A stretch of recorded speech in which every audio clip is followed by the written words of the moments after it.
Hey, what's up, hockey fans, and welcome to episode number 100 of Marty's Illegal Stick, a hockey podcast. 103 digits old. I can't believe it. I never thought I would see the day. Anyhow, I am your host, Scott Kinville, and we have got a lot of playoff goodness, badness, and everything in between to talk about. And here to talk about that with us today is our co-host. He is the incomparable. He is the one. He is the only Mr. Chris Mazzatti. What's going on? Hey, Scotty. It's been quite a week of It has. playoff hockey. You I know, don't even with know. both of our teams being in it, it just feels like years are being taken off our lives, doesn't it? I figured I'd wear, one team and our team. One of these teams has a very good chance of winning a series, and the other one has no prayer in hell. And I'll let you decide which is which.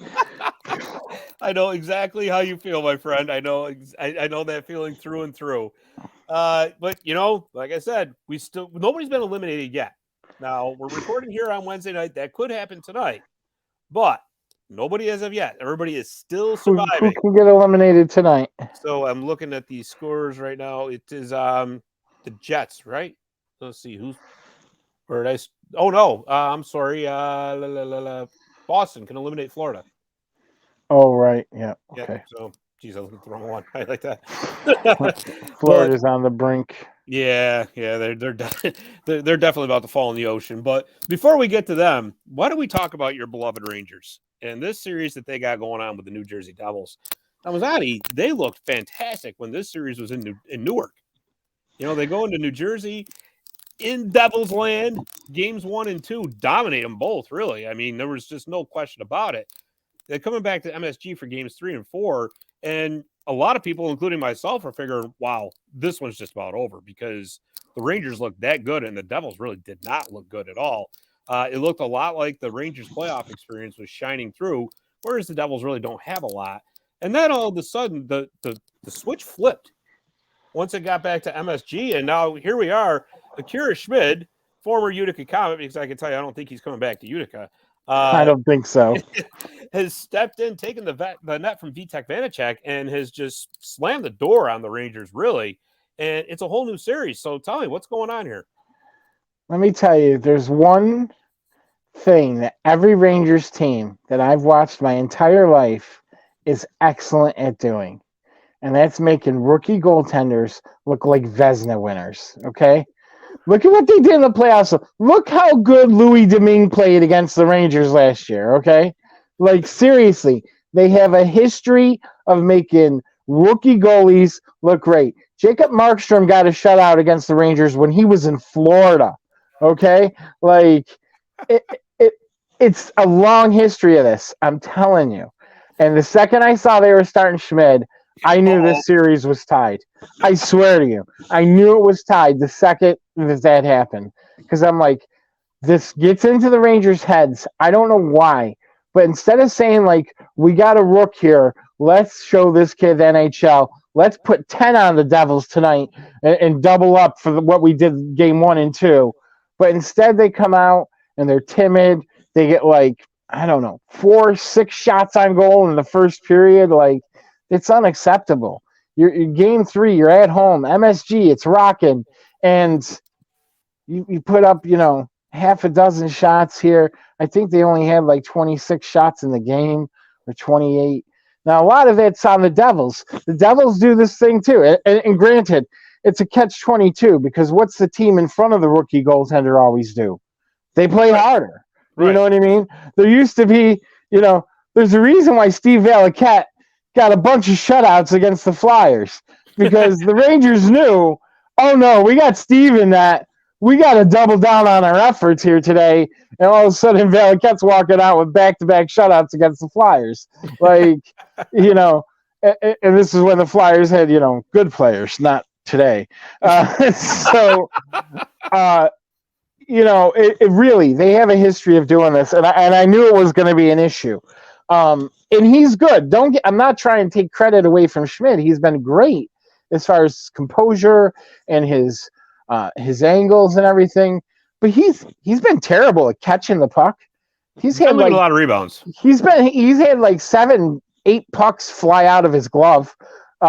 One flew out of his glove the other day and went behind him through the crease, Right. like right over the line. Nobody's saying like, oh, look at the rookie goaltender make a stupid mistake with his glove. You know what I mean? Right. The whole Right. storyline is, oh, Schmidt, he's the new Brodeur. He's coming in and stealing the series, just like in '94 when they had Brodeur and then Terreri came in and then Brodeur came back and this is going to be great. It's like, I don't want your talk. It has nothing to do with that.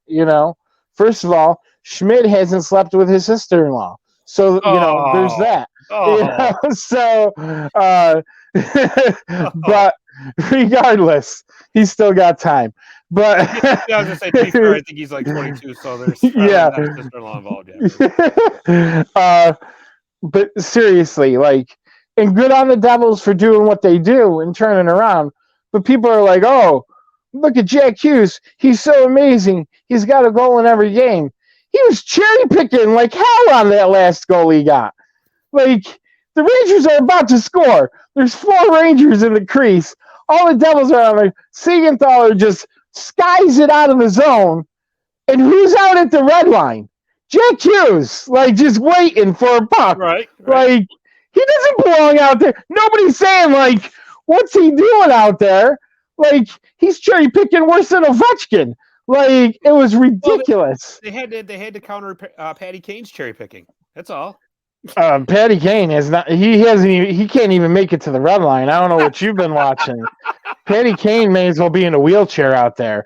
I know he's got some points and he's made some passes, but him going fast is one shift a game. One shift a game, he gets his wheels up, and then he's gassed the rest of the game. I mean, if anybody has been looking flat to me, it's him, and of course the captain, who I don't think should be the captain. He's been terrible. I mean, he can't hit the net. He's had so many good opportunities to shoot. When he does, he misses the net, and when he should shoot, he dishes off to a pass that never makes it through. I can't say enough bad things about Jacob Trouba's performance, and it shines in his after the game interview. They're asking what's going on. He says, "Oh, well, I don't know. Well, go to the next game." Even when they were up 2-0, he's like, "Well, they're a tough team. It's going to be a tough series. Well, we'll see what happens." It's Jake, that's not where's all this leadership stuff that you were learning at the beginning of the season? This is not how you do it. You go, we got 2 games. We got to stomp on them the next game. We got to stomp. You get your team going in these interviews. No, we'll see what happens. So what are you saying? He is no Mark Messier in that department. I'll tell you, he's not guaranteeing anything but tea times right now. That's all he's guaranteeing. He's guaranteeing a boring He's interview. guaranteeing that this buildup was a waste, was complete waste of resources, and frankly, he's guaranteeing that he's overpaid. He's way overpaid because I never seen a younger defenseman look 45. He's 28 years old, Jacob Trouba, and he's not 40. He looks so old out there. He's super slow. He doesn't make great passes. I mean, and Adam Fox is trying to do too much.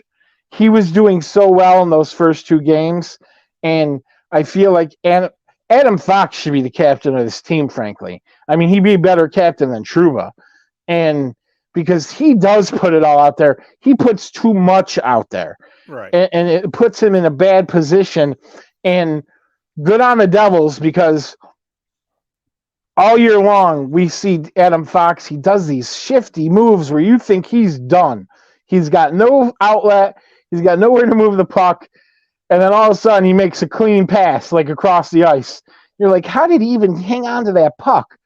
He does that constantly, and the Devils have been swarming him. They have been swarming him like the Rangers have been swarming Jack Hughes, at least how they swarmed him in the first 2 games. Right. If you look at the goal that Siegenthaler got in that game 4, that was on Nico Mikkola. He backed off his gap control. It's all about the gap control in this game. This is two of the greatest teams this year. I have no doubt in that. The Devils and the Rangers are probably, as far as the playoff hockey I've seen, I'd say that like in the top 4 of the teams playing right now. Okay. Because I honestly haven't been impressed with a bunch of other teams. Like Boston hasn't impressed me. Like they should have already killed Florida, in my opinion. Even though Florida's been good, but we'll get to that. But I just feel that this Devils Rangers series is like it's two teams. They're really good. They really should not have met each other in the first round. Like this, the fact that this is a first round matchup, it's miserable to me because really Florida screwed this all up because if Florida had just beaten what they had Carolina, right? Right. I think at the end, if they had beaten them, the Devils would have won, jumped into first place. Rangers would be playing Carolina right now. Florida would be playing the Devils, and Islanders would have played Boston. Would have been completely different playoffs. You know, like I'll tell you though, I don't mind, and I'll tell you why. Because to me, if you're going to win the Stanley Cup, you got to play those good teams anyways at some point, right? So at least this way, you get a marquee matchup like the Devils and the Rangers. Because who knows what could have happened in the first round? The Rangers or the Devils could have been upset, and then there goes the whole apple cart anyways. And you're not going to get to see them meet. So you do get to see that matchup anyhow. And, like I said, it actually could work out for the winner of either team because then, okay, so let's say the Rangers win, next round, they may not have as tough of an opponent because of a matchup and all that. So I never really bought into that whole, it's not fair to play a tough first round matchup because, again, at some point, more likely than not, you're going to have to play a tough team. At some point. So, and I think it's really beneficial for those teams to get a matchup like that in because now you've been fighting the war, baby. You're on. And now you're in full mode. Whereas if you get a series where you can kind of skate through, that doesn't always bode well, to be honest with you. Right. I understand where you're coming from. My point is the best teams should stay in the playoffs longer. And I really feel that Jersey and the Rangers are two of the best teams in this tournament.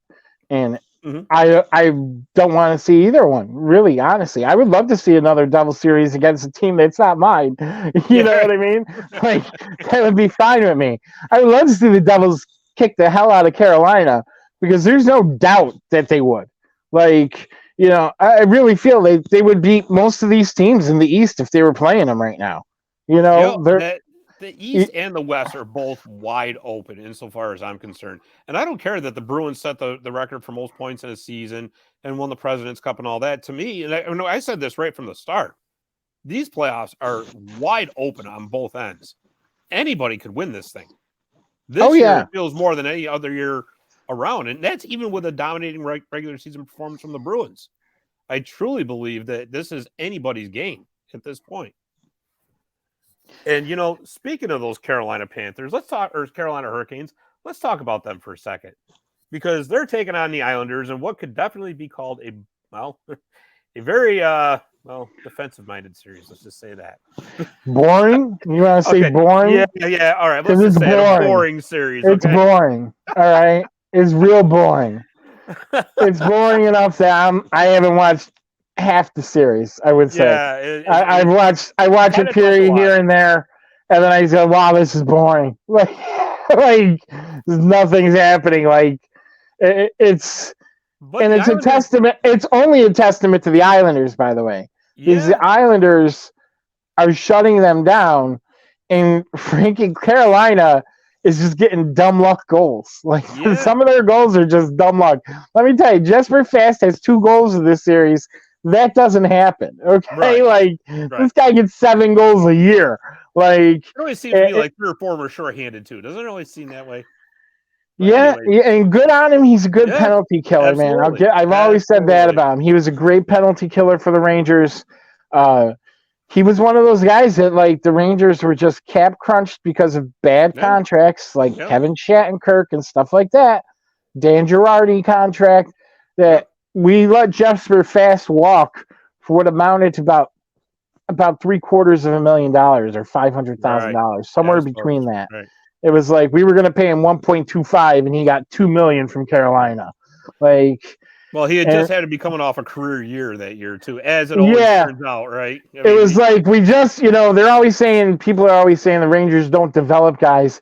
And it's like we do for other teams. Like we keep a guy just long enough, like Buchnevich. We keep him just long enough till he gets good, and then we're like, oh, now we can't afford to pay him. Trade him to St. Louis for Sammy Blais that we gave back for nothing. So well, you got Tarasenko back in that deal. yeah, I guess, but what's it going to matter if they're out in the next 2 games? Right. Not a lot. Right. And actually, I do want to ask you too, because before we go to that Islanders Carolina series, let's finish up with that Ranger Devil talk. Now it's a best 2 out of 3. Yeah, and 2 of them are, well, if Game 7 is necessary, it'll be in Newark. So Game 7 is tonight. You think Game so? 7 is tonight. Think who wins tonight wins this series? Whoever wins tonight wins this series. It's not going to go 7 games. Interesting. Not going. Only way. Well, let me rephrase that. The only way it goes 7 games is if the Rangers win tonight. Okay, the Rangers win tonight, then of course they'll blow it at home because that's what they do in the playoffs, and then they'll go back to Newark, and anything can happen in Game 7. I don't like to predict them, but but if the Devils win tonight, it's over. It's over. And I honestly, unless the Rangers can show me something else out the gate, I think the Devils have it. Yeah, I think the Devils have it. I picked them. All honestly, I told you I did 16 brackets, right? Yep. I think I picked the Devils in 14 of them. I just can't believe the 180. I did pick them in 7. I did pick them in 7 every time because I knew this series wasn't going to be short. Even when the Rangers were up 2-0, when Jacob Trouba was saying, "Oh, it's going to be a long series," it's like, yeah, Jake, it is. We all know that, but that's not how you get your team jacked up. That's not how you lead your team. Well, we'll see what happens. No. Like, I know at the same time you don't want to fuel the Devils. You know what I mean? Right. But you could say things like, well, they're young guys. They're talented, but they're young. They never been here. Sink into their head. Get that going in their head. Yeah, you know what I mean? Because we know they've already admitted that was in their head. Yeah. Like, so why not run with that, Jake? Like, it's the playoffs. Everything counts. Even the after the game interviews, they count. You got to learn how to get into the other team's head that way, not just, have them laying on our goaltender and no repercussion at all for Timo Meier, by the way. Like, yeah. So that's what I think is going to happen. Now you've got a young team that's full of confidence as well. Oh, yeah. Yeah. That's and they know they can cheat. Because let me tell you, Game 4 may as well have been called "What's Interference?" Because there's just interference. Every face-off, there's interference. The refs will not drop the pucks. I don't know what this thing is about the refs and the pucks. I've said it before to you. Just go back to put the puck on the ice and blow the whistle. That's how it should go. That's how hockey started. They need to go back to that. Put the puck on the ice. The guys put their sticks there. Boop, go. That's it. You don't have to worry about, I'm dropping it. I'm not dropping. I'm dropping. You get out of here. You cheated. Like, what is this? Nobody came to see the linesman. It's irritating. Like, it's so irritating. And they're like, well, he's cheating. Well, let's get rid of it altogether. Put the puck on the ice, blow the whistle. How hard is that? How hard is it? Nobody cheats that way. What's the problem? That's how they used to do it. What was the problem with it? I don't know. Maybe we'll have to make that a hockey Zamboni and find out why they changed that. Because that's what they used to do. Put the puck on the ice, the guys line up, they blow the whistle, the game starts. Like, I don't know. You see it all over the league. Every one of these series, you see the crowd booing the linesman because he won't drop the puck. And that's actually, I talked to a friend of mine who's a linesman actually, and he's a referee, and that's something that's come all the way down through from the NHL to the AHL down to the college and high school ranks too. That's actually on purpose. So they've basically said that they don't want any more cheating in faceoffs, and that they're cracking down on it by judging the linesmen, right? So while you're watching the game, there's people watching these linesmen, and they're getting judged and critiqued afterwards. Like, no, you're allowing this cheating, so you get like demerits or something. It's like this weird grading system. So that's why some of them are so paranoid about the face-offs, because I don't want to get a bad report, So, but you can't blame them, especially the young guys. And I don't want guys to cheat on. I don't want guys to cheat either. I don't think either team should be allowed to cheat. I don't think the puck should be allowed to be dropped, between the legs of the opposing player, so it goes right back, because I've seen that too, Yeah. And you'll see every now and again the ref will blow the whistle, and then sometimes he won't. You ever see that? Where the whole team stands there because they know it was wrong, but the ref didn't blow the whistle, so they just play on? Like, I see that all the time too. That just happened. Excuse me. That just happened in the Devils game the other night. They blew out two face-offs. So the first one, he was about to drop it, and then somebody came in. He kicked somebody. I think he kicked out Trocheck. Somebody else comes in. He drops the puck. It went to a Ranger side. He blows the whistle. Oh, that was a bad drop. Like, he goes to do it again. And then he drops the puck on the Devils side, and all the Devils stood there because it looked so bad. And then the play just went on. All the Rangers left the zone, and the Devils got a free possession. And it was like, what is this? Like, why are we working so hard to do it right, and then you still did it wrong, but you're like, I already blew the whistle 3 times. I got to let play start. Let's like, go. Yeah, you know what I mean? Like, so what's the point then? Like, just put the puck on the ice, blow the whistle, let's go. Like, we're not here to see the refs. We're not here to see the linesmen. Like, it's a problem. It's a big problem. And I like that the NHL has tried to address it, like the no gloves moving the puck. I think stupid Ranger just did this. I can't remember which guy did it. It was a guy that doesn't take face-offs a lot. He ended up going into, I think it might have been Mott. He went into the face-off circle and he batted the puck back with his hand. They immediately called the penalty. Right, you can't. And he was looking like, what? What'd I do? And it's like, and everybody's looking at him like, what are you doing? They made a rule about that. You can't do that. Like it was really blatant. It was really stupid. Yeah. But moving on to Carolina and the Islanders in the series that time forgot. But Carolina, they've been very fortunate. If you've watched this game, there's times where Carolina is obviously the better team, and they're schooling the Islanders on the ice. They're faster and whatnot. But that's been very little of this series.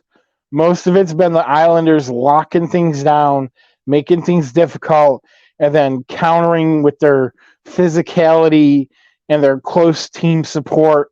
And we saw last night, Barzal finally got free. He had a hell of a snipe. It was a 2-on-1, and you're like, is he going to pass? Because I forgot who he had with him on that breakaway. He had Horvat, didn't he? Horvat, yes. I'm like, I know it was another good scorer. So it was Horvat and Barzal, 2-on-1, and Barzal takes the shot. Horvat played a good decoy. I think the defender led to Horvat thinking that Barzal was going to pass. Right. But Ranta had no shot to stop that. No. Frankly, I don't know a goaltender in the league that would have stopped that. No. Really. It was just amazing shot. And that's dangerous. That is dangerous for Carolina because you don't want Barzal getting his stride right now. Like, you don't want to give him extra confidence, No, not at all. Because if there's an Islander that's got stuff swimming around in his brain, it's Barzal, right? Like, man, Brock Nelson, he might be one of the best puck handlers I've ever seen. Yeah, and nobody knows about him. He's like Adam Fox as a forward. It's like I think the guy loses the puck 100 times, and somehow he's just like dinking, diving, and screwing around with the puck, and it's in his skates, it's behind him, it's through the guy's legs, and somehow he winds up with it in the slot for a shot. Like, and I'm just like, how is this guy how's this guy not on ads? You know what I mean? Like every other ad I see is Jack Hughes now, which is kind of annoying. And it's like, there's other guys in the league that have been here. And Brock Nelson is a very underrated player. And it's 3-2 right now as the Islanders won last night in Carolina. Comes back. I really hope the Islanders can win at home. That's all I can say. They go back, win at home, make it a Game 7, and let's see what happens. If that gets to Game 7, I think the Islanders have just as good a chance as any team would. Anybody does in a Game 7. With Sorokin in that, I'm telling you, Sorokin looked really good last night too. Man, if he gets his stride, and then all of a sudden now the Islanders got a little bit of confidence built up, I don't know. To me, honestly, Chris, the series is not over. Carolina was up 3-1. It's not over. It really isn't. I mean, Ranta has been great, to tell you the truth. Yeah, he has. He has. Without Ranta, this thing would be – if they were with Freddie Anderson, this series would be done. Right. It would be done. I agree. Yep. So the people that were like, the Rangers beat Antti Ranta, oh, yeah, okay. Antti Ranta is a great goaltender. Antti Ranta learned in New York, which is why he's a great goaltender, because he wasn't that great when he got to New York. But, the goaltender whisperer, Benoit Allaire, changes a lot of guys. He's made a lot of guys' career. Cam Talbot, Georgiev. All these guys are starters now. They were backups in New York. Well, they weren't getting past Lundqvist. That's Well, right. But look at how good Lundqvist was. Do you think any of those guys were better than him now? No. Right. So I mean, it was justified. Right. Oh, absolutely. I'm just saying that they weren't getting past Lundqvist. That's for sure. Right, but all those guys had years where Lundqvist got hurt and missed, 15, 20 games, and Cam Talbot picked up the slack one year. 1 year, Georgiev picks up the slack, and that's what allows other teams to see, these guys can start.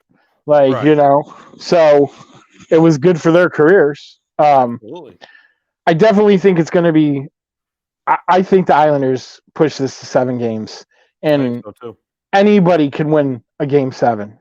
That's it. One thing I've seen in hockey over my lifetime is if you make it to Game 7, all bets are off. Although with the styles that these two teams play, it might be the most boring Game 7 ever, but that's okay. Oh, it might be 4 overtimes and 0-0, but it'll be a game. Anybody can still win it. Might have to put one of the ice girls on the ice. I don't know, distract them. But I honestly thought the Islanders should be doing better than this. I thought they were going to win this series. I picked them to win it. I picked them to win it a bunch. Yep, I really thought they'd be the ones leading at this point, but they're not. Carolina is a very good team. You can't take that away from them. Obviously, finishing first in the Metro, they're no pushovers.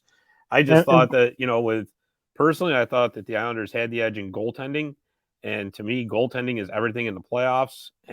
But like I said, this series is not over yet at all, and I think you're right. I think this will go 7. I'm not going to spend too much time on this because I really don't think we need to spend too much time on it. Is there any way that the Florida Panthers can come back and make this a series against the Bruins? Because they're down 3-1. It's not looking good for Florida at all. It's going to depend what they can do tonight. They have to Islander this thing, right? You're going back to Boston, right? Mm-hmm. They got to win this game. They win this game, then they go back home. I don't know how much home ice means to Florida anyway. Right. But there's one thing, that factors into most series. Doesn't factor into Rangers Devils, but it factors into the other series is travel. Yeah. Boston to Florida ain't I mean, it's not nothing. Right. It's certainly not a bus ride across the river. It's still a pretty good flight. Right. You got to go to the airport. You got to pack your bag, all that stuff. The Rangers and Devils are staying in their own homes. Right. So, right. It's not a big deal to them. But when you got to do that, and it lets, things sink in your head more, I think, when you got to travel like that. So Florida wins tonight. All of a sudden, Boston is like, oh, we got to fly back to Florida. It gets in their heads a little bit. They get a little annoyed. Maybe that gives them juice. Maybe it doesn't. Maybe it gives Florida juice on the flight home. Like, hey, we're going back home, and we're coming back here, guys. You know what I mean? Like, we need to put that in our head. We're coming back here to Boston. So can they do it? I mean, there are times in this series where Boston has not looked good, frankly. No. And Boston's got guys missing, and I understand that, but I don't understand. I will say too, though, that I'll tell you with Boston, the dangerous thing about them right now is they're getting contributions elsewhere, right? Taylor Hall is playing. Well, you were just hitting the point I was going to make. Boston can't have two stories. This isn't a tale of two hockey teams, okay? You're either a very good, heavily, rostered, good depth team that you went out and made all these depth acquisitions at the trade deadline and made sure your team was deep as hell, right? And now that guys are hurt, they're like, well, guys are missing out. Well, that was the reason why you got deep as hell. You knew those guys were going to get hurt. You knew they're on their last legs. They barely started the season. Half of them weren't even supposed to be here until December or January. You know what I mean? So it can't be both things. It can't be, oh, we're doing so good without our best guys. You were planning on not having your best guys because that's what you went out and did. You know what I mean? So I don't know if you knew something ahead of time. I don't know if you knew Bergeron's hip was bothering him or something like that. I don't know. But your team went out and did this for this reason. Don't act like, oh, we're behind the gun now because we lost Bergeron. And it's like you guys were built to lose with these guys. But you still have fantastic guys. And by the way, your best guy, Pastrnak, is still in the lineup. So don't tell me you lost your best guy when your best guy is Pastrnak. And I don't care what you say, he's your best guy. Oh, yeah. You haven't lost Marchand. He's a pest of pests. So it's hard for me to feel like I'm not and good on Boston to do what they should be doing. But I'm not going to all of a sudden buy this underdog story of the Boston Bruins who just set an NHL regular season record. Don't come up with this BS narrative. They're a good team. They should be doing good. They should be done, frankly. So I think good on Florida, the underdog team that's looking well. And now the question is, what does Florida do tonight in goal? I'll tell you what, as nice of a story as Alex Lyon has been, and I know Sergei Bobrovsky has looked shaky at times, but I've been saying this all along.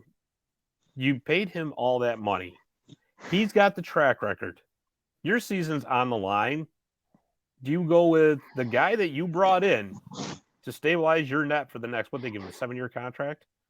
Or do you go with the kid that you just, remember it was 2 years ago or something like that? I know it was too long, whatever it was. It was a 7-year contract you gave him, and it was ridiculous money. It was $9 or $10 million or something like that. And it's $10 million a year. Yeah, there you go, right? So do you play that guy, or do you play the kid you just called up from the AHL with your season on the line? I really think they should have already gone to Bob. Lundqvist said that too. I think on TNT, he said, if they lost the previous game, he said they lose this one, I say you go to Bob. He's got the experience. He gave the kid a couple of games. He's done well. You got to go back to Bob. Give the kid a day of rest. See how Bob does. If he does great, keep him. If not, go back to the kid. But here's the thing with Bobrovsky too, right? Bobrovsky has been a workhorse under his entire career, right? He's one of those guys that's got to play a lot to be effective. It's just the way, obviously, he is. Get him into his rhythm. This whole, well, we're going to play him at the end of the regular season. Then he's not going to play for 2 weeks, and we're going to expect him to come right back in and be in Vezina Trophy form. Doesn't work that way, right? He's got to be playing to get into his rhythm. So I think we're both on the same page there. Obviously, you go with Bobrovsky tonight. The other thing is, he's also got to see a lot of shots to be good. Yeah. He's not one of those goalies. Yeah. He's not one of those goalies that can stand back there and then all of a sudden he sees something and he's great. Right. He lets that crap in. Right. So it's almost like Boston is a team that he's built to play because they get so many shots and opportunities. Exactly. So it really didn't make a lot of sense to me that, and granted, absolutely I would have started with Line. Absolutely. That kid got you there. Yep. He deserved an opportunity to start that off and put the team on his shoulders. But he had to be on a short leash. Short leash, game or two, and that's it. And now you gave him too much of a leash, and you're in this position. I think they should go with Bob and just put it all out there. And frankly, if Bob can't get it done in one game, depending on how the team looks ahead of him, if I was the GM, I'd be looking at buyout. Yeah, that's an idea, but boy, I'll tell you, that's going to be so. He'll have 4 years remaining on that, I believe, after this season. So that's going to be 8 years. Additionally, they're going to have that contract on the books. Yeah, but it wouldn't be $10 million a year, right? It would be like what? Well, 5.6 or something like that. Yeah, but it's all spread out. Yeah, it'd be something. It'd be something. If that's the case, they will be better off offering to retain 50% and try to trade him to somebody who's desperate for goaltending help and to get him over the hump. But Edmonton. Yeah. Well, he would certainly face a lot of shots, that's for sure. Hey, and they like paying for guys overpriced contracts. Boy, you ain't kidding there. Oh, my God. We'll get to them in just a minute. But I do want to ask you though. Let me ask you a question. Have we seen the last of the Tampa Bay Lightning being a Stanley Cup favorite? No. No? No. You're not dismayed by what's going on here against Toronto? No, why would I be? Well, because this is very highly unusual from the Tampa Bay Lightning to be blowing leads like this, and now all of a sudden Toronto's got a stranglehold on this series when they lost both games in Tampa, which is very, very shocking to me. They were up 4-1 in the third period, and they blew the lead. Right. And now here you are, Toronto, on the verge of wrapping this thing up. And I know it's Toronto, and things can still happen. Let me tell you a story. But let me tell you a story, okay? Because there's certain way things go in sports, okay? When you're a team like the Rangers were in 1994, okay? Hadn't won a cup in 54 years. Everywhere you go, fans are chanting 1940. Gets in every player's head.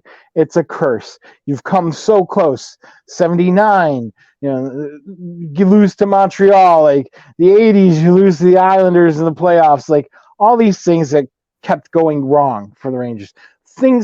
The Rangers were 2 seconds from beating the Devils in Game 7, and Zelepukin ties it. You know what I mean? Like, that goes through everybody's head, not just the fans, but also the players. Like, maybe this team is cursed, right? The Boston Red Sox, when they finally beat the Yankees, ended up going on to win the World Series, they were down 3-0. And they got shellacked in Game 3. Yeah. Okay? I watched Game 3 with a friend of mine who was a Red Sox fan. And she was like in tears, right? I think it was like 18-6 or something, that Game 3, right?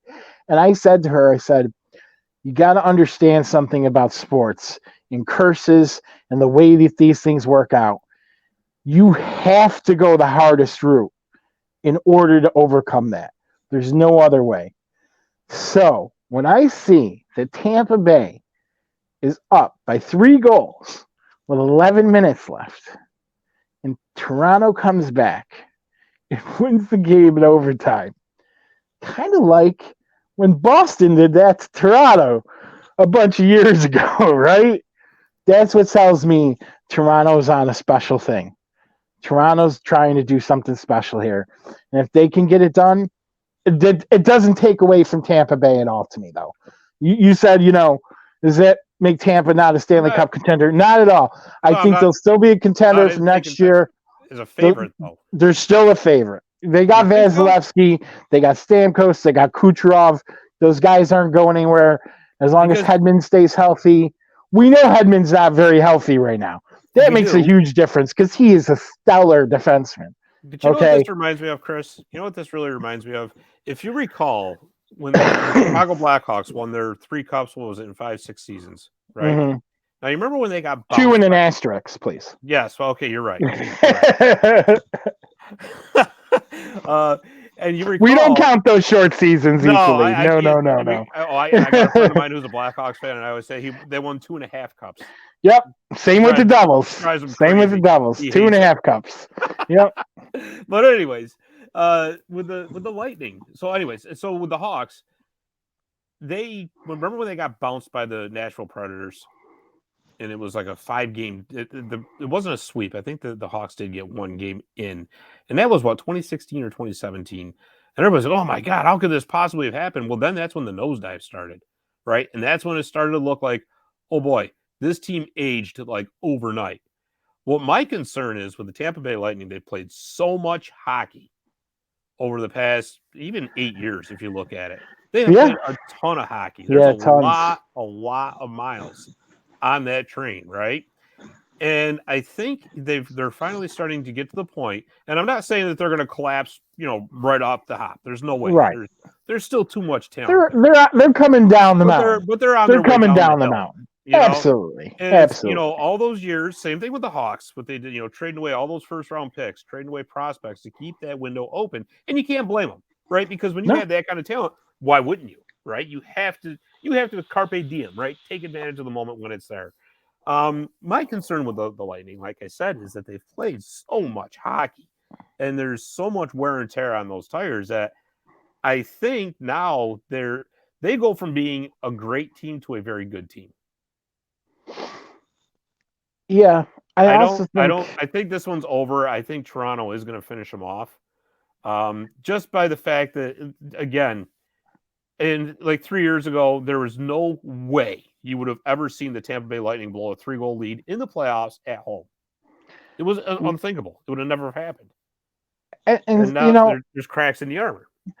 And you got to give Toronto credit, though. Toronto's a really good, well-constructed team. They haven't been able to win a series, but nobody debates the fact Toronto's a good team. Well, they finally got some grit, right? Yeah. They used to be all flash, no bash. And now they've got some grit to them. And really Samsonov's been good. He's been good enough. Good enough is right, yeah. And I mean, he's had a bad game or whatever, but he's not a bad goaltender. He's better than Vanitek. I could tell you that much. So I don't think it's as much on Toronto. I think there's also something to this, Scott, and this just came to me, but I think of when the Oilers were just winning cup after cup after cup, or the Islanders even in the early 80s, right? Because the 80s were basically who won the cup in the 80s? It was the Islanders, the Oilers, and then Calgary and Montreal. That was it. Montreal got the 91, right? No, they got 86. Oh, 86. That's right. 86. 89. And they played each other in the finals. Right. And then what? 90 is the Oilers again. Yep. And 91 and 92 were the Penguins. Yep. And so but that Oilers dynasty, right? I mean, it was a dynasty. Mm-hmm. If that Oilers team had stayed together, would they have won more cups? I think they would have. I think so. But I think it's different today.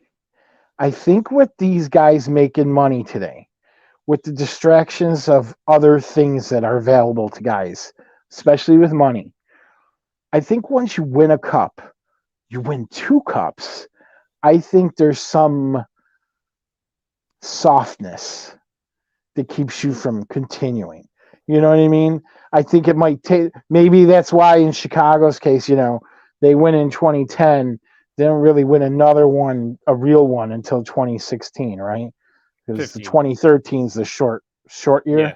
They won it again So, in 15, I believe it was. 15? Right? Yeah, because Okay. 16 and 17 were the Penguins. Okay. My years are off by a year. I thought 17, 18 it was the somewhere in Penguins. there, right? But yeah, it's fine. I like to erase those Penguins ones. So block out bad memories, right? Yeah. So, I guess my point is, like, I don't know that it's so much on Tampa. Like, I think it's just hard, at this point for them to be like, and I don't know what's going to happen next game. And Tampa could still easily take the series. I mean, I can still easily see it happening, but Jesus, I mean, could you imagine if Tampa wins the next game? There's going to be, there's going to be people jumping out of windows in Toronto. You know what I mean? Like, it's not good. It's not a good thing. So I hope Toronto does finish it off, save some lives. But, Tampa, and I picked Toronto in this series this year. I thought they were finally going to get over this hump, and they look like they are. They got to be sick of it, these guys, right? It's not just the franchise at this point. It's these guys. Like, you can't say, oh, yeah, that they lost to Boston, in 2011 or whatever it was, 2010. Like, you can't just say that anymore. These guys have lost in the playoffs the last, 3-4 years? Like, so it's on these guys now. They have to step it up. And I think they're doing that, And Tampa you're right. They have a lot of tired wheels and whatnot, but I still think they're going to be a good team. And honestly, the best thing for them right now would be an early exit. Like, because get some rest, play some golf, like, get ready for next season, because those guys need some time off. Yeah, and they look like it. I agree. They look tired and weathered. Yep, absolutely. All right, my friend, let's switch over to the Western Conference, shall we? And you know what? We're going to start off with that LA Kings Edmonton Oilers series. So that was a really good series until last night, basically. Last night, the series was tied at 2. They go up to Edmonton for Game 5, and Edmonton just blows the doors off LA last night. I watched that game, and I will say, for one thing, Edmonton looked like the best they've played, since the end of the regular season. Right, when they dominated the last 20 games. That was the Edmonton Oilers team that showed up last night. And frankly, LA looks scared to make a mistake. And when you play scared to make a mistake against a team like the Edmonton Oilers, you are going to get destroyed. It's that simple. And that is exactly what happened. Joonas Korpisalo, who's been very good for the Kings, and that got pulled. They brought Phoenix Copley in. He gave up a couple goals. One of them, I mean, you can't blame him for the one there, the Zach Hyman goal that went off Zach Hyman's face. I don't know if I saw that one. I didn't know how that should be legal. He earned that goal. Yeah, I mean, if you're not allowed to headbutt it in, why is it allowed to go in off your face? I was wondering that. But there was two goals last night went off guys' faces. Yeah. There's another one in I think the Dallas game, went off the guy's shield. But at that point, the game was just about over anyways. Edmonton completely dominated. LA is having a horrible time with their power play. They're killing penalties at a 42% rate in this series. And I'll tell you what, when you're at 42, you're not going to win. It's that simple. I was going to say that's impressive, actually. Against this power play, that's impressive. Right. Because that means you're almost stopping the power play half the time. And when you're facing the number 1 power play team in the league, I will tell you that's impressive. In watching that penalty kill, though, here's something about the Oilers I've noticed with that power play. Oh, and it's very impressive. Extremely impressive. It's ridiculous. It's unreal. You can't sit back in that box and let them move the puck around the perimeter like they do. No. And that's exactly what LA is doing. They're getting into that box, and they're just kind of watching all this go around. And the next thing you know, McDavid or Draisaitl makes a move off the side, and boom, it's in the net. That's also my point. You attack them, and then next thing you know, McDavid or Draisaitl's down at the bottom of the corner boards, and they just float the puck across the crease to an empty guy there. Whoever's not McDavid or Draisaitl in the corner is catching that puck at the crease. You got to pick your poison. You're getting screwed either way. Yeah, you're getting screwed either way. So I mean, it was pretty unreal. It's that old saying. The best way is not to be on the shorthanded, like in war games, right? Like the best way is not to play the game. Like don't get shorthanded. Just don't do it. Whatever you got to do not take a penalty against Edmonton. That's how you beat them. You play them clean. You play them hard, and that's how LA won the games that they won. Well, LA won those games by clogging up the neutral zone and not letting them get a head of steam into the zone. They played them hard. And last night they just said, you know what? Let's just kind of sit back tonight. Let's see what happens. And what happens was they got bulldozed. Right? Yeah. But yeah, it's that was for Kings fans, that was tough to watch. But I will say this, as impressive as the Oilers have been, they're still giving up a lot of goals. Right. And the deeper you get into the playoffs, if you can't stop that bleeding at some point, it's going to burn you. It's going to burn you. Right. If you get into let's say the Avalanche get past the Kraken. We'll talk about that in a minute. The Avalanche can score with anybody as well. And they have a little bit better defense. So that could be another Achilles heel. But as it stands right now, this series is at 3-2 Edmonton. It goes to LA for Game 6 Saturday night. I mean, it's LA. I'll tell you what, if LA plans on taking this back to Edmonton, they simply have to go balls to the wall Saturday night. You really, I think it will. And I know, structure in the 1-3-1 is their thing. That's what they do. But I think that they've got to just say, guys, our season's on the line. We got to go for it now. You can't just sit back and hope that, let's catch Connor McDavid as he's going around the corner. Good luck. You're not going to do that sitting back. Let's hope that Leon Draisaitl misses the net. Good luck. He's not going to. I mean, Evander Kane's catching fire at the right time. It's kind of so aggravating. So aggravating, Evander Kane. It was on my fantasy team, getting me nothing half the year, missing games to go deal with his legal issues. And now he's lighting things up. I can't stand him. I hate him. Hate Evander Kane right now. Yeah. Only because of that. Yeah, exactly. Only because of that. Exactly. Honestly, I call this series the series with no goaltenders because I don't think either of these goaltenders have been very good. And I think if LA had a better goaltender, this series would be over. I don't know. Korpisalo until last night was very good. Let's not forget he's been getting barraged all 5 games. I mean, there's just no ifs, ands, or buts about it. And I'll tell you what was really disheartening. That Game 4, LA had that fantastic start. Right, they went up 3-0 at the end of the first period, and what they do. The one thing you simply cannot do, especially against a team like Edmonton, they let off the gas. They said, all right, we got a 3-goal lead. Let's protect it. And boy, did that come back to burn them.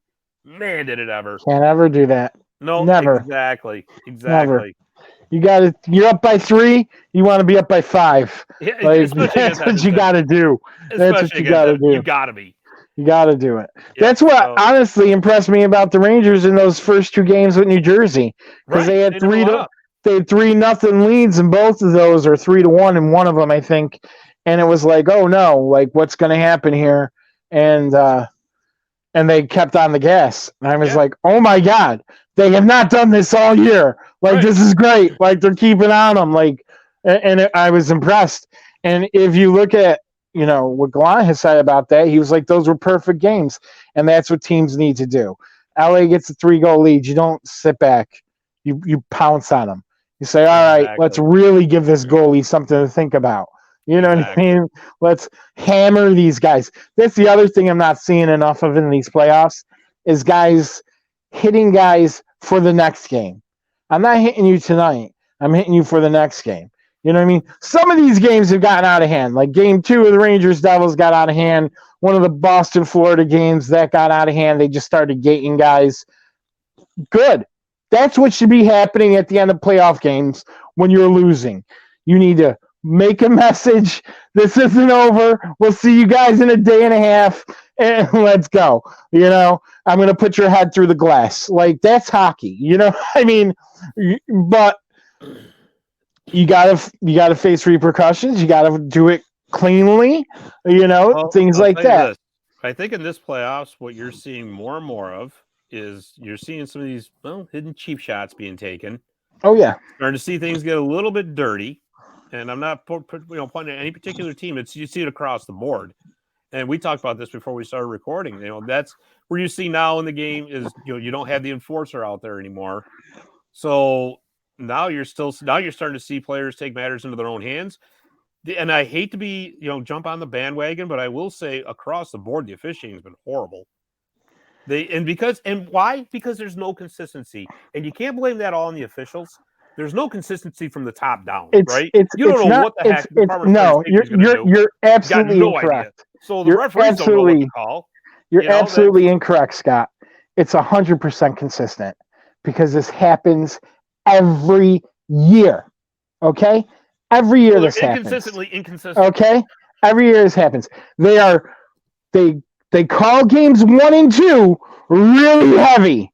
Okay, that's why all these series had like 10 power plays apiece in games 1 and 2 of their series, right? Most of them had like 5 power plays aside through the first 2 games, and then all of a sudden the whistles disappear.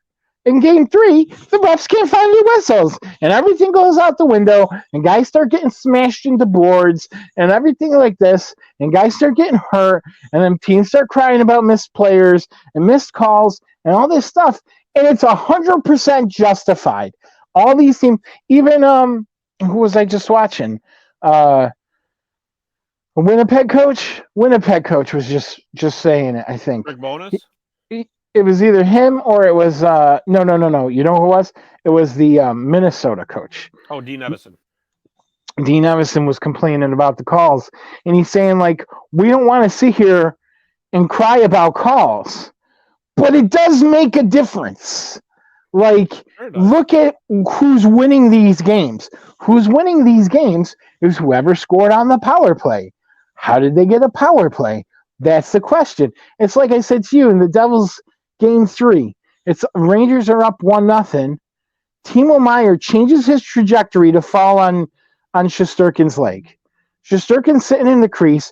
Timo Meier all of a sudden is a cripple who can't get up off the ice, is just laying on his leg, and Shesterkin starts punching, and as you said, ref turns around, sees Shesterkin punching at the guy laying on his leg, gives the penalty to Shesterkin.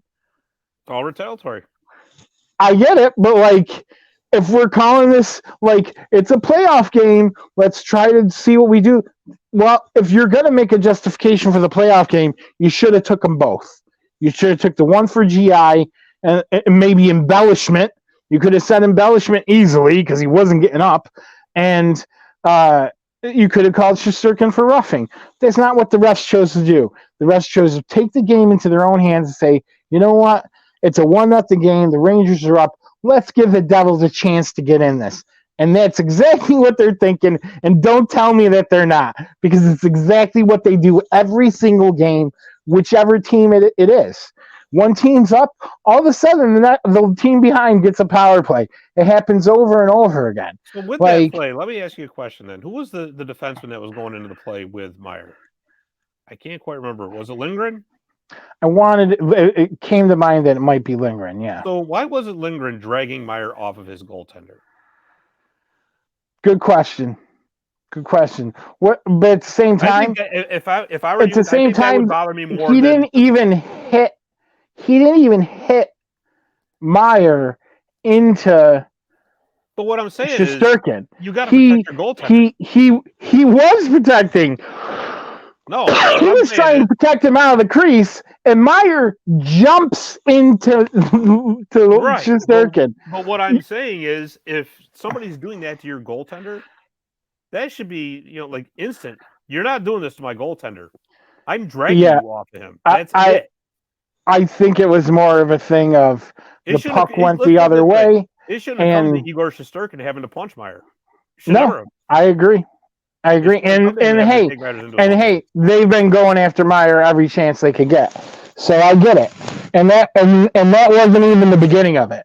Like Meyer's been an issue since the series started, as far as physicality, what he's trying to do, the cheap shots he's taking. Well, for what the Devils paid for him, he better start scoring. Yeah, that's one thing he hasn't done, right? Jeez. So, but he's doing a lot of other things, including taking penalties. But my point is, like, this is what the refs do. They put it away. It affects games. What happened in that game? Devils scored on that power play, made it 1-1. They didn't score the rest of the game until the overtime Dougie Hamilton game winner, right? So, like, it made a difference in the game. These things make differences. So Dean Everson's completely justified. Yeah. Sfolino's knee-on-knee look bad? Yeah. Should it have been a gate? It's debatable. Because what are we getting to next? Are we getting to Colorado next? Let's do Colorado next. All right. Colorado. Kel McCarr takes out Jared McCann about 10 minutes after the puck left the area. Like, it's the most blatant. I mean, if you're not intending to hurt him there, what are you doing? Because the puck's not there. There can't be a clearer intent to injure than that hit. Like, in my opinion. And what I was saying earlier was the fact that he got hurt is what drew the attention to it. Because unfortunately, okay, how do I say this without sounding? It's terrible that McCann got hurt. But what I'm saying is, if he doesn't get hurt, that call that's not even talked about. It might not even be called, right? Exactly. If he doesn't stay on the ice, they just turn around and go the other way, which is so wrong. Because, and this gets me to my next thing that I wanted to talk about today, the Department of Player Safety. What a joke. What a joke. Department, just that title is a joke. Because there is no concern about safety in the playoffs. It's out the window. Nobody cares. Guys, who did I just see get crushed the other day? Goes off to the bench. He's back on the ice 2 minutes later, and they go. It was. I know. Butch Goring was one of the commentators on the game because he's like, must be good enough to get into the game. Like, must be good enough. He didn't go to any quiet room. That kid couldn't see 2 minutes ago and had to be helped off the ice, and he took his next shift. Like, even Goring was like, he didn't take a shift off. He's back on the ice. Like, what? What is going on? Like, it was not. There's no safety going on, and it's proof by Kel McCarr. They reviewed them. They called the major, reviewed it, and dropped it to a minor. How nice for Kel McCarr. Didn't have to get the gate, nothing like that. He's all good to stay in the game. Just a 2-minute penalty. No big deal, Cal. We're sorry. No, we're sorry. We'll apologize to you, Cal. We didn't want to call anything, but you did. He did get hurt on the play. Just a minor fault of yours. Forget that the puck was already leaving the zone and you followed a guy into the corner and then smashed his head against the boards. But we're sorry, Cal, because you're a Norris Trophy winner. Well, that's the thing. Foligno, you're a repeat offender, but your knee swung out and hit a guy on his knee, so we're going to give you the gate in 5. No, it's just like we were just talking about. Superstars in the league do get preferential treatment. There's no ifs, and, ors, or buts about it. Like I said, in watching this LA Edmonton series, let's be real. Connor McDavid is not above taking a little cheap shot at people as himself. Absolutely. And justify however you want. Well, he's got to protect himself because that's what other people do to him. Whatever. It's the whole Sidney Crosby effect because that's what you say about Crosby. Yep. Right. After and he takes cheap shots too. Off and all that. Right. But the fact of the matter is, because you don't have enforcers in the game anymore, there's nobody to make people toe the line. Let's just put it that way. And I'm not saying go back to the days of goonery hockey because that was no good either. But there's Yeah, got I to don't be want to some see type the of 75 Flyers or anything right, like that. exactly. But you either have to have fighting back in the game, or Department of Player Safety, like you said, actually has to do its job and apply it across the board and to everybody.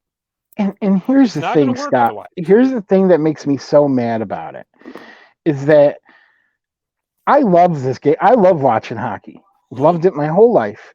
I couldn't ever ice skate. I played tons of street hockey growing up. I was a goalie most of the time. I had street hockey goalie pads. I love hockey. Hockey's great. I think anybody that doesn't think hockey is the greatest sport on this planet is an idiot. Because I'm like, every other sport is great too. But you know what hockey does? It puts it on ice. And that Yeah. is insane. It's insane that this game happens at the speed it happens at, the talent, the skill, all that stuff. It's great. And I'm all for protecting it with the Department of Player Safety. But you can't not protect it when it matters most, when the cup is on the line Right. and you throw the rules out. It's not good for anybody. The players don't like it. The management doesn't like it. The fans don't like it. Nobody likes it. So why does this continue to happen? How is this helping you grow the game? Because it's not. This is the number one thing hockey fans hate, other than the regional blackouts. That's the real number one thing the fans hate. The second thing is this. Okay. Yeah. People hate when the rules are thrown out the window. I'm sure there's some fine line the game can learn from letting the guys play to, you know what I hear when I hear let the guys play? That poke check call where the puck's going out of the zone. The Rangers took one the other night. Tarasenko took it, actually. The puck's going out of the zone.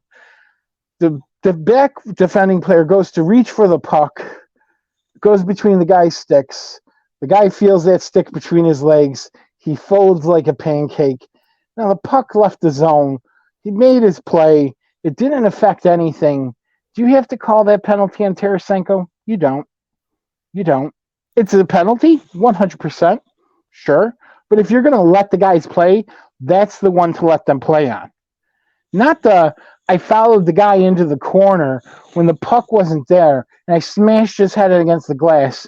And you guys were smart enough to call it right the first time, then took another look at it in slow-mo and said, we'll let you go.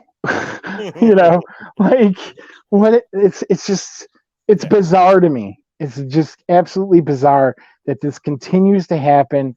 And honestly, it's made me this year, I have every access to every game, and yet there's just some games I don't want to watch. Islanders, Carolina, you don't want. There's so many penalties going on in that series. It's ridiculous. I don't want to watch it. It's aggravating to me. See, oh, there's another interference. What I told you before the show started. Game 4, Rangers Devils should have just been called the game of what's interference, because there was so much clutching and grabbing going on that I'm just like, this is ridiculous. So I don't understand NHL. You want to come out of the era of clutching and grabbing. Come out of that. We don't want it anymore. But when it comes to the playoffs, we do. Right. Because, like you said, Scott, what kept teams from clutching and grabbing back in the day was the enforcer line that would come out and put you through the wall.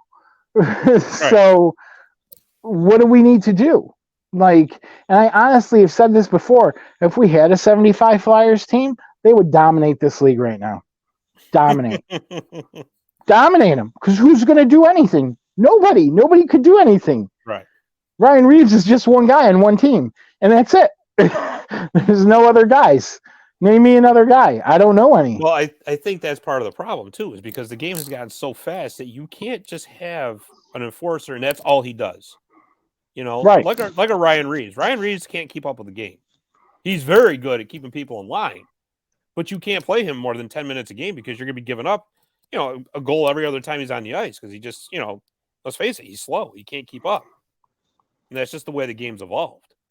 But there is also a need for toughness. So, I mean, that's a fine line to walk.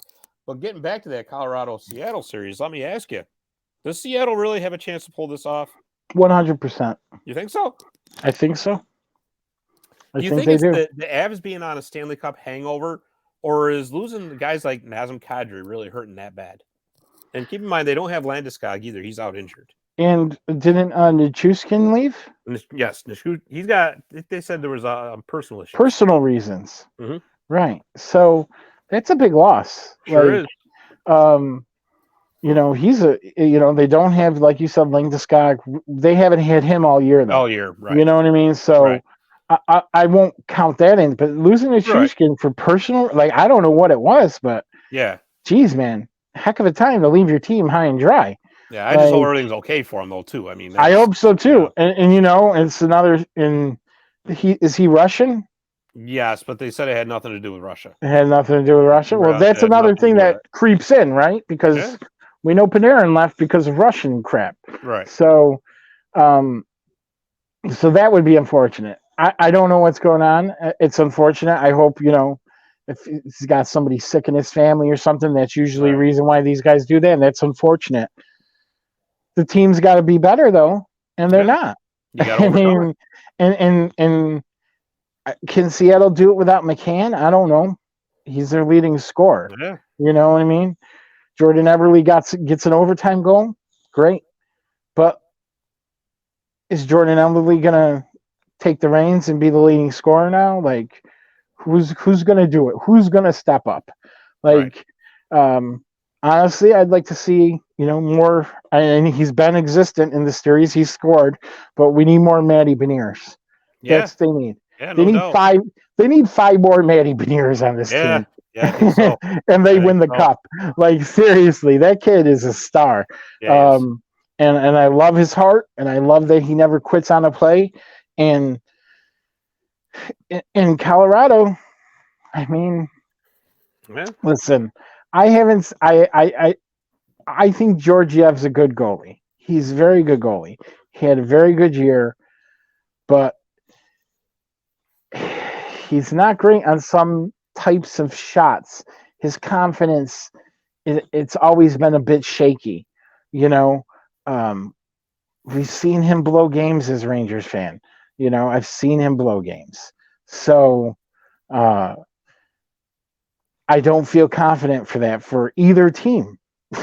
Right. So you throw the goalies out.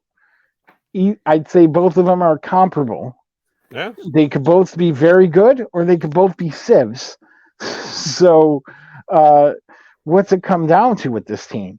It comes down to the other guys on the ice. And right now, Seattle's had an edge. They're playing with hate. They really are. Right. They do not look like they like Colorado at all. And Colorado, other than a few guys, haven't been playing great. No, they haven't. Rantanen, great. McKinnon, great. But where's the rest of this team? Right. Exactly. It's disappointing. If I was and this feels like a cup hangover. This feels like a cup hangover to me, because I felt Colorado was on a cup hangover all year long. And I feel like they turned it on to get into the playoffs because they didn't want to be a joke team that missed the playoffs after they just won the cup. So good on them for turning it on and getting to the playoffs. But it kind of feels like they took Seattle lightly as well. I was just going to say, you took Seattle lightly, and people slept on Seattle. I said Seattle's a better team than people think. They did very well all year. I watched a bunch of their games. When they're clicking, they click very well, and nobody gives their coach any credit. No, Dave Hextall. He's probably the least recognizable coach in the league to anybody. I think David Quinn has more props than Dave Hextall does, but But yeah, Seattle's getting it done, and you know, it's what is it 2-2 or 2-2. 3-2? No, it's 2-2. 2-2. So we're it can going what? happen. And they play good at home, Seattle. So it's a tall order. Colorado now. Can I see Colorado winning the next 2 games handedly? I can. Right. Can I see Seattle hanging in there and beating the next 2 games or 2 out of 3? Sure can. With Seattle too, it's like I was saying about the Devils going into the playoffs. They can play loose. They got nothing to lose. They weren't supposed to be here. So what do they care? As far as that goes, they can just say, hey, we're playing our game, and if we lose, we lose. Yep. Who expected us to be here? Nobody. There's no expectations. Pressure is all on Colorado for sure. And just like the Devils, now that you've made it a 2 out of 3 series, anything can happen. Right. Right. You did what you needed to do. You made it tight. Now you got to go out there, make it tighter, and pull out 2 wins. And both of those teams could do it. And I can see it going the other way as well. I don't like to, be the person that doesn't want to make a call on anything. But like I said, I think one of these teams that I'm wearing is going to go out of the next round, and one of them isn't. So nothing like wardrobe roulette. There you go. So let's talk about a series that I frankly did not expect to be 3-1 in favor of the team it is right now, and that's the Vegas Golden Knights and the Winnipeg Jets. I really thought that the Jets were primed for an upset here, and it's not just because I just naturally don't like Vegas. I will say Vegas has been playing their game. They've been outstanding. They're playing with speed. They're playing with skill. The Jets look lost at times out there, which is surprising given how much talent that Winnipeg Jets team has. It doesn't help that Josh Morrissey's out. Mark Scheifele got hurt last game, which was a big blow to them. They're saying he could possibly play Game 5. They don't know. He ain't playing crap. So did you see the way he went out? Well, yeah, I saw it, but they're right now, and I don't know. But he was on the ice. He gets hit. He comes back on the ice. He goes to take a shot, doubles over, and goes to the bench and leaves. Right. So the fact that he couldn't go, like that without taking a shot, right, or go leaving the game, that's not looking good for anybody. Plays, he's not going to be 100% at all. No way. So, yeah. Is this series? And I don't like that. I don't like that. If guys can't play, don't play. Don't put an injured guy out there on the ice to take 2 shifts, and then you're shorthanded the rest of the game. And I see that happen year after year after year. Coaches make that terrible decision in the playoffs. I don't care how good the guy is. I remember in 2006, Jágr was hurt, and then they put him in against the Devils for Game 4, and then first play of the game, Jágr tries to take a cheap shot at somebody, and it overextends his elbow and had to leave the game. And it was like, why'd we put him in? He played 1 shift. You know what I mean? Like, I get he's Jágr, but we know he's hurt. He aggravates the thing on the first play, doing something he shouldn't have been doing. And the other team knows he's hurt too. That's the thing. Yeah. It's not. I mean, I think that's here nor there. I think all these guys know who's nagging what at this time of year. Right. I just say, if you know it, don't put him out there. Yeah. And it has to be, I know it's a playoffs, and if guy can play, listen, I've seen Ryan Lindgren. I don't know how he continues to play sometimes, and he plays.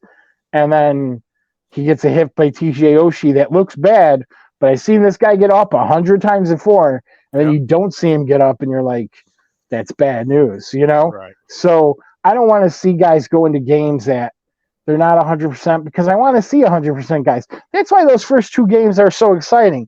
Everybody's healthy. You know what I mean? Right, usually. Right. So, yeah, it's a huge loss for Winnipeg. Yeah. Huge loss. I don't think there's any huge joy loss. in here.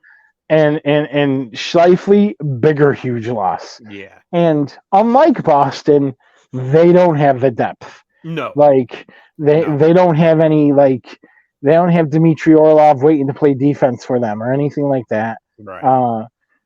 And it's a tall order, and I'll say this, Brisson has been very good. Yes, he has been very good, and he is the one stealing this, because while Vegas has looked good, I don't think they've looked that good. And I frankly think if they were playing any other team, they would be in trouble. I That's a honestly good feel that point. way. That's a really good point. I mean Yeah, I any mean, other team in this could you league. imagine? Could you imagine, just for argument's sake, if they had ended up drawing Edmonton in this round? They'd be done. They'd be finished. They'd be finished. Exactly. They're not, because you can see it when you're playing when you watch the games. Certain teams are playing for the cup. Certain teams are playing to their opponent, and it changes. Right. It changes Right. game to game. I think when you see the teams come out, Vegas, Winnipeg. Vegas is playing to beat Winnipeg. Right. Vegas isn't playing to win the cup. Edmonton is playing to win the cup. LA is playing to win the cup. Like, they're trying to play above their competition, Right. like well above it. And you get into trouble when you try to play your opponent. You got to play above your opponent. Exactly. And honestly, that's what the Devils have done the last 2 games to the Rangers. At least the last game. Maybe not game 3. That was kind of close. Game 4, the Devils said, forget this. We got the confidence from winning game 3. We're playing over you guys. We're looking ahead. We're going forward.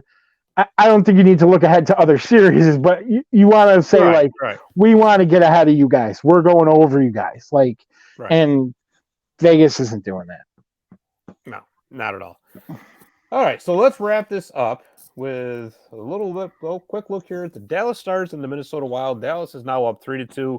We touched on that knee-on-knee hit from Foligno.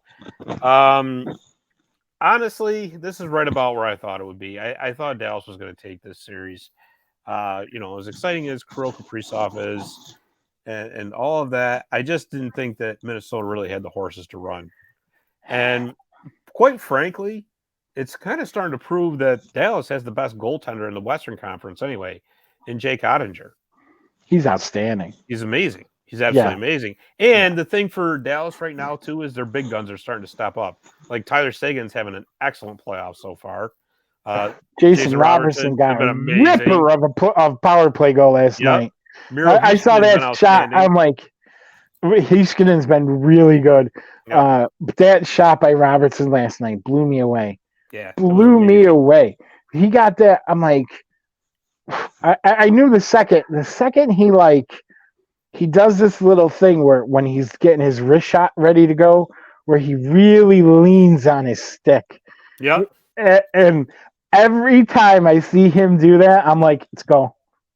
It's a go. Zing. Like, he just, I don't know what. There's like some type of special force field he puts on the puck when he does that, because it just zips through 16 guys and it could go all the way around the rink and back into the net. I just feel like that's how powerful that is, because I'm surprised the net stops it. I really am. I'm surprised one of these hasn't just flown through the net, because we've seen it's happened occasionally. Yep. I am shocked every time one stays in the cage, and they don't usually stay in the cage. They usually hit the net and bounce right out. Oh yeah, because they're end up floating out by the blue line. Yeah. I don't know what his sticks are made out of. Every other player in the league should be copying Robertson. Right. Everyone, including Connor McDavid. Like, every one of those guys. This kid is something else. I swear to you. I don't know if I've ever seen anybody shoot like he shoots. Like, really. Yeah, it's incredible. Think about it. It really is. Think about it. Like, Steve Yzerman had a great shot. I don't think it was as good as Robertson's. Like, I really don't. He has got a hell of a shot. And you put him on a power play, goodbye. Yeah, pretty much. Yes, it's a...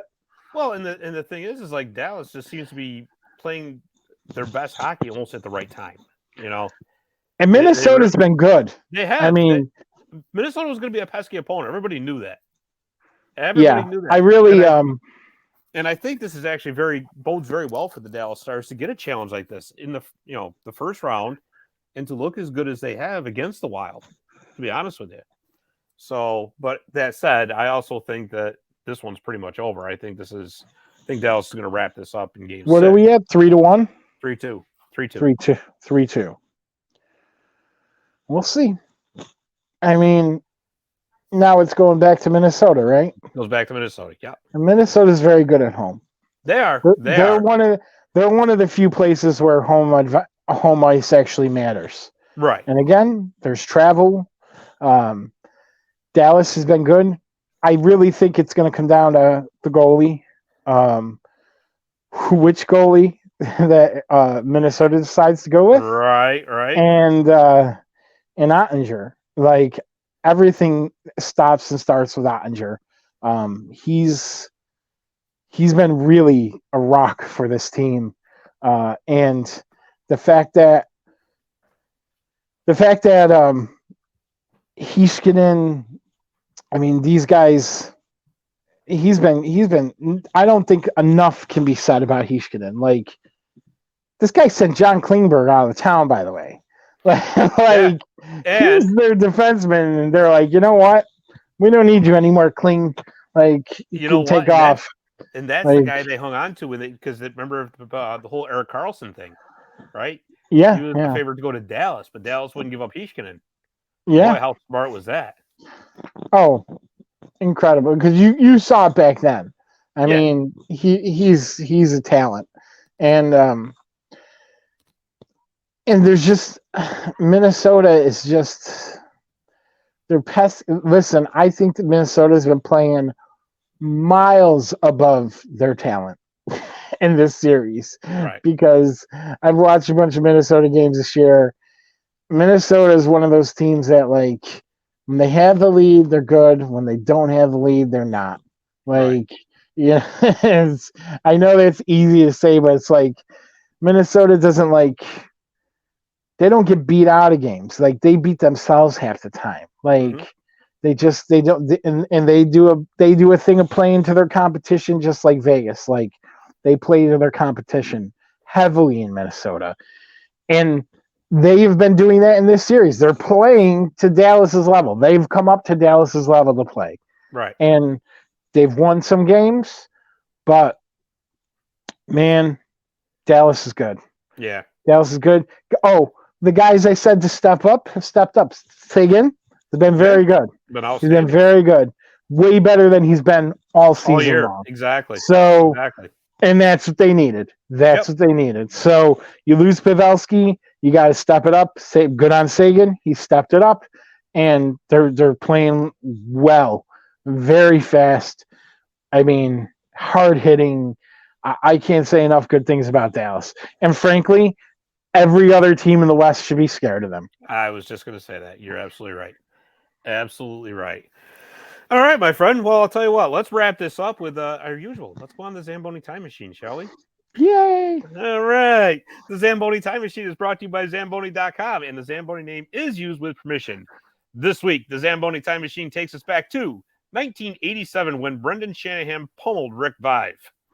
When Brendan Shanahan was growing up in Toronto, Rick Vaive was the captain of the Leafs. Like any kid in Toronto, Shanahan was starstruck by Vaive, and the Leafs, when he was 14 years old, he found himself with a chance to meet Vaive. He was skating in a rink and found out the Leafs were practicing in the rink right next door. Shanny mustered up the courage to go to the Leafs locker room and ask Vaive for his autograph. The Leaf captain turned the 14-year-old Shanahan down cold.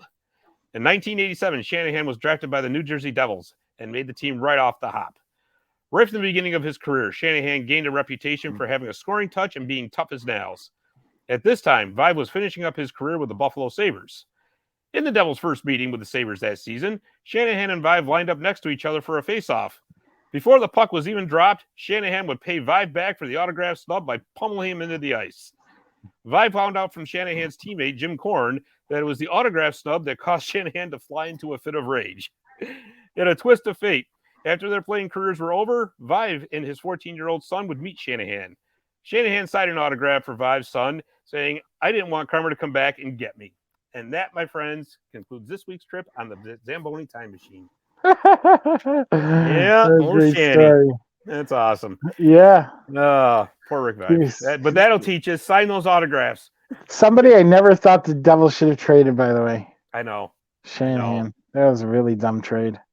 Well, as I recall, they really didn't have any choice, though, right? Wasn't that the whole compensation over the Scott Stevens signing? Not sure. I think it was, but It amazes me how many teams he bounced around to, though, Shanny. Yeah. For as Yeah. good as he was, he just bounced around. But it's the way it goes sometimes. But anyways, that was fun. That was fun. Man. And a lot more. We're gonna get to see these series wrap up by the end of this week, most likely. Yep. So we'll find next out week we'll be on to the next round. How right and how wrong we were. We'll be down to 8 teams. Exactly. All right. Well, that concludes it for episode 100 of Marty's Illegal Stick. For Chris Mazzatti, I'm Scott Kimball. Thanks for watching, and we will see you next week on Marty's Illegal Stick Hockey Podcast.